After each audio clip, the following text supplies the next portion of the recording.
এগুলো এটা হচ্ছে ঈদের সেট, কিন্তু আমি সমস্যা হচ্ছে আমি যে পরে লাইভ করব বা লঞ্চ করব সেই অবস্থা তো হচ্ছে না। আমাকে তো মানে প্রেশার দিচ্ছে লাইভের জন্য। এখন লাইভ করতে গেলে এত প্রোডাক্ট আসছে, কোনটা পরবো আর কোনটা পরবো না বলেন।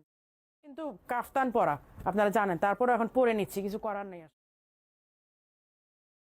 দেখেন আমব্রেলা কাট, এই যে দেখেন আমব্রেলা কাট, এইটার ফ্যাব্রিকটা একেবারে ব্র্যান্ড নিউ। এইটার ফ্যাব্রিকটা একেবারে ব্র্যান্ড নিউ, দেখেন অনেক সুন্দর। এইটার 3টা কালার স্টকে আছে, কারণ এটা আমি লঞ্চ করিনি এখনো। এইটা যারা নিবেন এবার ঈদে তারা একেবারে জিতে যাবেন। এটা অনেক সুন্দর। এই যে এই হচ্ছে অলিভ কালারটা, দেখেন এটা 3টা কালার আসছে। হ্যাঁ, এই হচ্ছে অলিভ কালারটা। এগুলা ঈদের আগে নিতে না পারলে ঈদের পরে আর পাবেন না। রিপ্রোডাকশনে যাব না, এগুলো ঈদের প্রোডাকশন তো, ঈদের ডিজাইন তো, ঈদের ডিজাইন আমরা এটা এক্সক্লুসিভই রাখবো, এগুলো আর আমরা রিপ্রোডাকশনে যাব না। এই হচ্ছে হিজাবটা, এগুলো যারা ঈদের আগে নিবেন তারাই জিতে যাবেন। এই হচ্ছে স্লিভের ওয়ার্কটা, দেখেন স্লিভটাও কিন্তু খুব চওড়া, একদম মানে আমব্রেলা কাটে নর্মালি চওড়া হাতাই থাকে।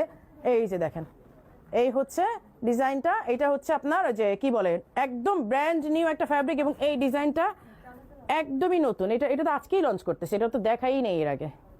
এই যে এটা 3টা সাইজ অ্যাভেলেবেল আছে। হ্যাঁ, প্রাইসটা বলবো করলে পাবে। আর এই হচ্ছে হিজাব ডিজাইন আসছে। এই হচ্ছে ব্ল্যাকটা, 3টা কালার কিন্তু। হ্যাঁ, আমি নোট কালারটা পরা আছি। এই হচ্ছে ব্ল্যাক কালারটা। তো রিজনেবল করা ঠিক না। ঈদের কালেকশন থাকবে 5-6 এর উপরে, ঈদের কালেকশন থাকবে মিনিমাম 6,000 এর উপরে, যেন নিয়ে আরাম পাওয়া যায়, নিয়ে ভালো লাগে যে আমি 6,000 টাকার একটা আবায়া ঈদে নিয়েছি। এগুলো তো এত রিজনেবল করা আসলে ঠিক না, তাই না? এই হচ্ছে ব্ল্যাক কালারটা, এই হচ্ছে নুট কালারটা, এই হচ্ছে কি বলে অলিভ গ্রিন বা গ্রিন যেটাই বলেন, অলিভ গ্রিন আর কি, অলিভ গ্রিন। সো এগুলোর কিন্তু স্টক যদি ঈদের আগে না নেন, আমরা কিন্তু ঈদের পর এগুলো আর রিস্টক করবো না।